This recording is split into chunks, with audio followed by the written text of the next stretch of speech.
So many moons ago, during the process of my website redesign, I was trying to find inspiration for effects to make the header text on my homepage just stand out more and give it a little extra.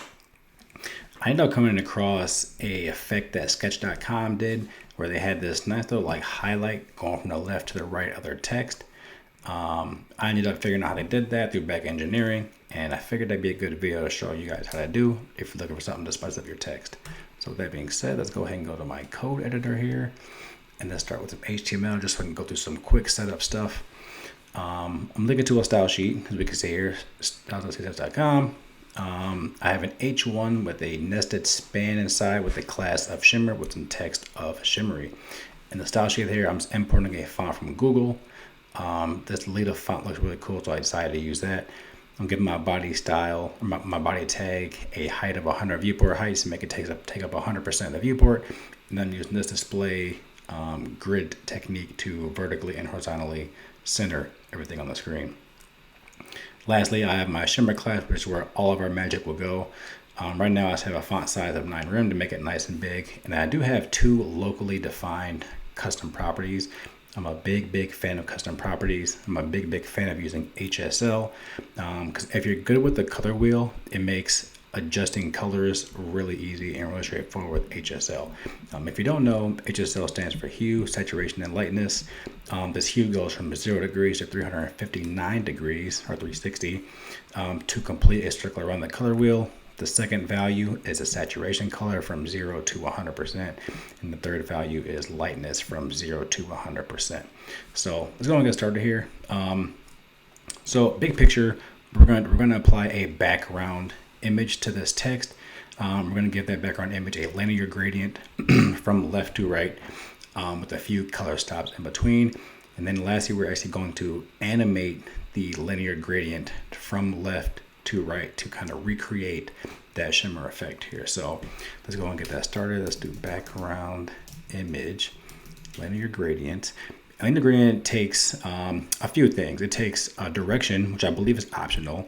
And then lastly, it takes 2 color stops to kind of create that gradient. So we can do, it can be in degrees. I typically like to use like directions like to right or to left. I think you could even do like to right top, but for this demo, we're going to do a to right. Just to show you what happened here, you can do, let's add a few color stops. And let's do steel blue, light blue, and then steel blue again. Okay, so we can see what's going on there. Beautiful. As we can see here, we do have a linear gradient that's going to the right with the first color, steel blue. And then secondly, we have light blue, and then we have steel blue. You can also add a percentage after a color stop to tell the linear gradient to be that color at that number stop. Let me try to explain that. So currently it's at steel blue at 0%. Then it goes to light blue at about 50%, and then steel blue at 100%. But we can make this thing turn light blue at 25%, for example. So now the linear gradient has 0% steel blue, 25% is when it turns to light blue, then it kind of gradually fades in to steel blue. So as you might have guessed, that's how we're going to create our highlight effect. So let's go ahead and replace these steel blue values with our custom properties.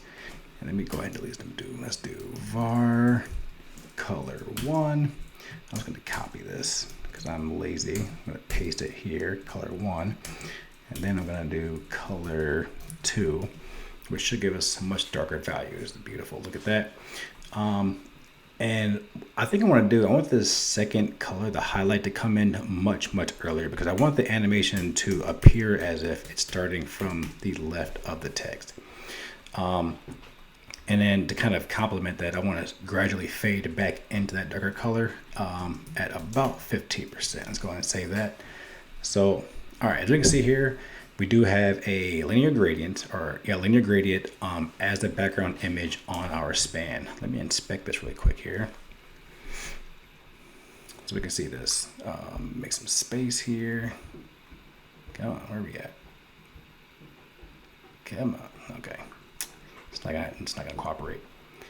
So there we go. We see our linear gradient to right. It's being applied to the span, right, which is very important. So you might be looking at this and saying, like, hey, well, this looks stupid. Why is there a big box around the text? That's where our next property comes in, and this is background clip and text. And voila, just like that, our effect is done, right?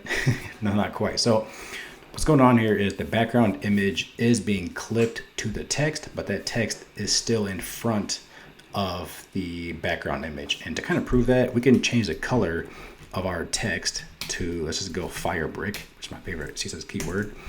We can see the text turns to fire brick. Even though there's still a background image on here with the linear gradient on it. The trick here is to actually make this color transparent, right? This will remove the color and just allow that background image to kind of bleed through, which is exactly what we want. The next part of this is we're going to do a background size, because we're going to be animating this background, the background position of the background from 0% to negative 200%. So we need it to be at least 200%. So let's go ahead and make 200% and save that. So what you might have noticed is pretty subtle. Let me actually bring this back to 100%. So right now, the background linear gradient is going from 0% to 100%, 100 all the way across. If I double the background size, it really is going from 0% all the way over there. Unfortunately, we can't really see that, but it does double the size of the background image. And this is the reason why we do this is to make the background linear gradient just look more smooth when we animate it. So let's go and bring back at 200% again. The last thing we're going to do is we're going to go ahead and create our keyframe animation. So let's go keyframes. Let's just call this Shimmer. And all we need to do is move this, whatever has the Shimmer animation applied to, we want to move that to background position of negative 200%. Let's go ahead and save this. Just to kind of show you what this will do. Let's do background. Where am I at here? Background position. Let's do negative 100% really quick here. And one nice way to kind of see what's going on here is if I create some room here. If I change this from 0, see what's going on here. If it's at 0%, you see how by decreasing the background position, it'll actually move that highlight. All right. So I'm gonna keep on going, and there it is. So this is the reason why I created this keyframe animation here that has a background position of 200%, because this CSS property is actually animatable. If that's a word, you can animate this. So if I do animate or animation, the name is called Shimmer. Let's go ahead and do 4 seconds. I want this to go over and over again. So we're going to use the infinite keyword there. And let's just make this linear. Let's go ahead and save this. And we should be pretty close here. Look at that. I think it looks weird because I add the position to inline. Let me refresh this and see what's going on here. Let's see here. What did I do wrong? Oh, I still have the background position in the actual class and not only in the animation. So let's go ahead and see. There we go. It looks a little slow. Let's make this faster. Let's see. Look at that. That's pretty nice. Yeah. So this is pretty cool. So we can take this actually like just one step further if you want to be kind of experimental with this. Right now I have locally defined custom properties. Typically this is 100% fine, but you can do some cool effects if these color properties were available globally, at least to the style sheets. Let me cut those out of there. Let me add them to the root, which is where they normally are. They might have to be there. Let's go and paste them back in there. And now if we give our body like a background color of one of those custom properties, let's do the first one.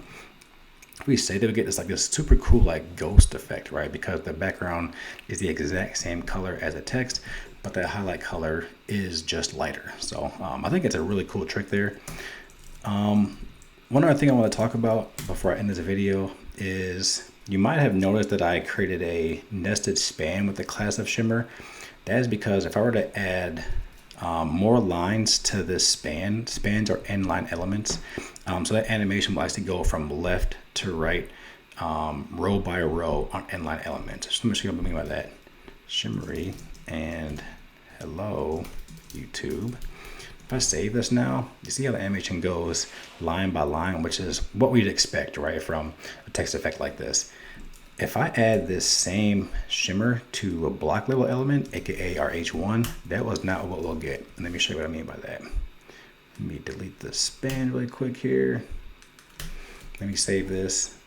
Now we can see the animation kind of covers the entire text block, all three rows at the same time.